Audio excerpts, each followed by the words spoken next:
Hi, we're going to read chapter 22 out of The Secret Garden today. It's titled, When the Sun Went Down. Please like and subscribe. When his head was out of sight, Colin turned to Mary. Go and meet him, he said, and Mary flew across the grass to the door under the ivy. Dickon was watching him with sharp eyes. There were scarlet spots on his cheeks, and he looked amazing, but he showed no signs of falling. I can stand, he said, and his head was still held up, and he said it quite grandly. I told thee thou could as soon as thou stopped being afraid, answered Dickon, and thou stopped. Yes, I've stopped, said Colin. Then suddenly he remembered something Mary had said. Are you making magic? He asked sharply. Dickon's curly mouth spread into a cheerful grin. Thou's doing magic thyself, he said. It's same magic as made these ere work out of the earth, and he touched with his thick boot a clump of crocuses in the grass. Colin looked down at them. Aye, he said slowly. There couldn't have been a bigger magic than that there. There couldn't have been. He drew himself up straighter than ever. I'm going to walk to that tree, he said, pointing to one a few feet away from him. I'm going to be standing when Ben Weatherstaff comes here. I can rest against the tree if I like. When I want to sit down, I will sit down, but not before. Bring a rug from the chair. He walked to the tree, and though Dickon held his arm, he was wonderfully steady. When he stood against the tree trunk, it was not too plain that he supported himself against it, and he still held himself up so straight that he looked tall. When Ben Weatherstaff came through the door in the wall, he saw him standing there, and he heard Mary muttering something under her breath. What art saying? He asked rather testily, because he did not want his attention distracted from the long, thin, straight boy figure and proud face. But she did not tell him. What she was saying was, you can do it. You can do it. I told you you could. You can do it. You can do it. You can. She was saying it to Colin because she wanted to make magic and keep him on his feet looking like that. She could not bear that he should give in before Ben Weatherstaff. He did not give in. She was uplifted by the sudden feeling that he looked quite beautiful in spite of his thinness. He fixed his eyes on Ben Weatherstaff in his funny, imperious way. Look at me, he commanded. Look at me all over. Am I a hunchback? Have I got crooked legs? Ben Weatherstaff had not quite got over his emotion, but he had recovered a little and answered almost in his usual way. Not thou, he said. Not thou the sort. What's thou been doing with thyself, hiding out of sight and letting folk think thou was crippled and half-witted? Half-witted, Colin said angrily. Who thought that? Lots of folks, said Ben. The world full of jackasses braying, and they never bray now about lies. What did thou shut thyself up for? Everyone thought I was going to die, said Colin, but I'm not. And he said it with such decision, Ben Weatherstaff looked him over, up and down, down and up. Thou die, he said with dry exultation. Now the sort, thou's got too much pluck in thee. When I seed thee put thy leg on the ground in such a hurry, I knowed thou was all right. Sit thee down on the rug a bit, young master, and give me thy orders. There was a queer mixture of crab tenderness and shrewd understanding in his manner. Mary had poured out speech as rapidly as she could as they had come down the long walk. The chief thing to be remembered, she had told him, was that Colin was getting well. The garden was doing it. No one must let him remember about having lumps and dying. The Rajah condescended to seat himself on the rug under the tree. What work do you do in the gardens, Weatherstaff? He inquired.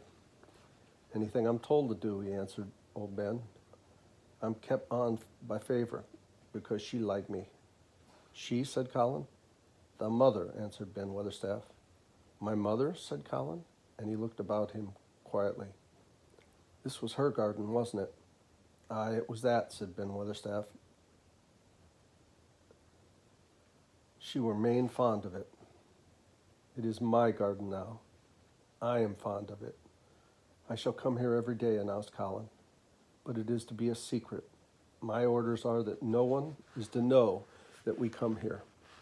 Dickon and my cousin have worked and made it come alive. I shall send for you sometimes to help, but you must come when no one can see you.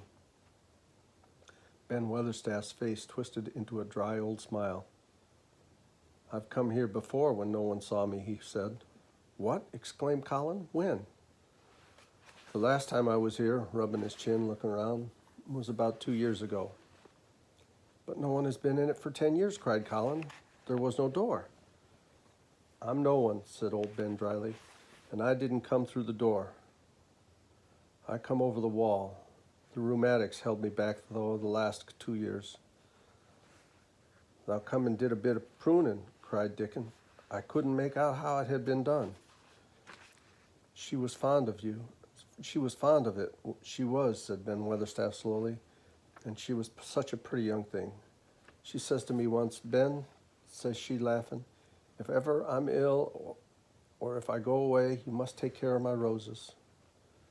When she did go away, the orders was no one was to ever come nigh, but I come, with grumpy obstinacy. I come over the wall until the rheumatics stopped me, and I did a bit of work once a year. She'd give me her orders first. It wouldn't have been as wick as it is if that hadn't been done. I did wonder, said Dickon. I'm glad you did it, Weatherstaff, said Colin. You'll know how to keep the secret. Aye, I'll know, sir, answered Ben, and it'll be easier for a man with rheumatics to come in that door.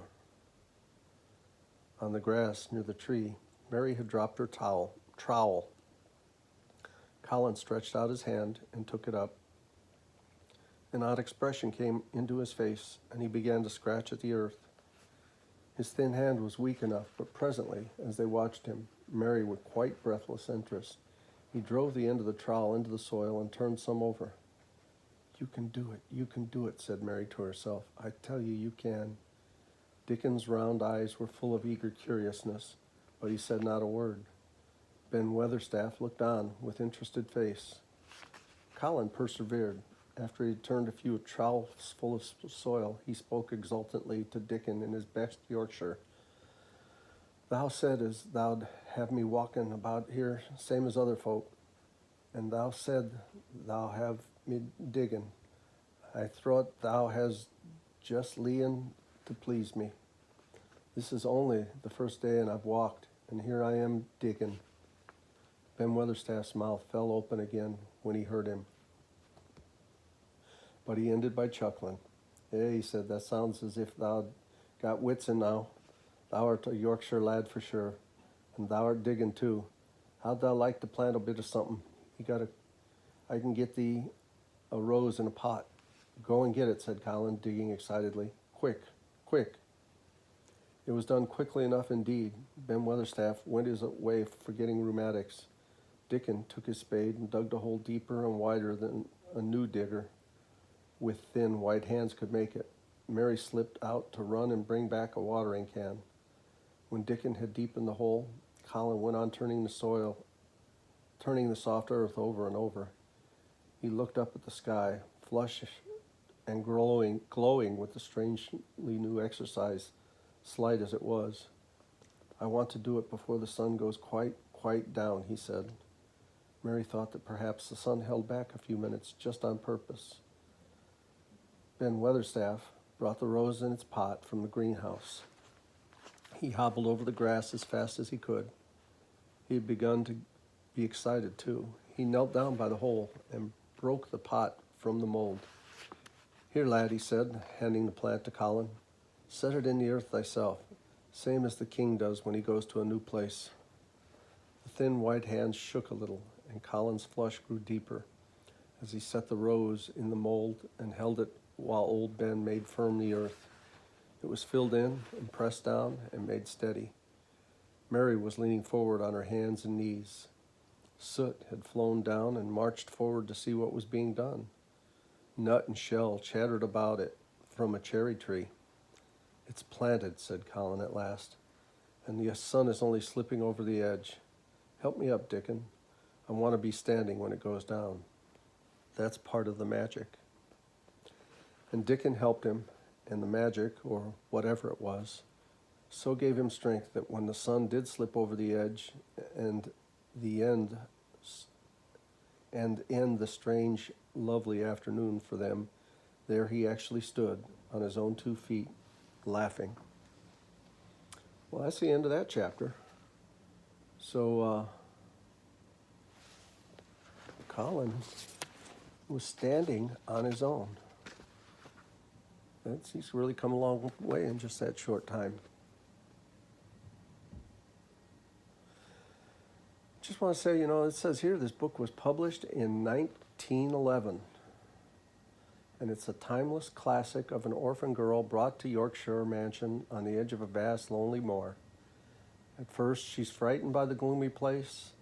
Then the local boy Dickon, who earns the trust of the moor's wild animals with his honesty and love, and the spoiled, unhappy invalid Khalid, help Mary discover in a strange, abandoned garden the beautiful mysteries of life, its birth and renewal, its love and joy, opening the door into the innermost places of the heart. The secret garden has left generations of readers with more memories of its magical charms. Well, I hope you're liking this. Bye-bye for now. Love you.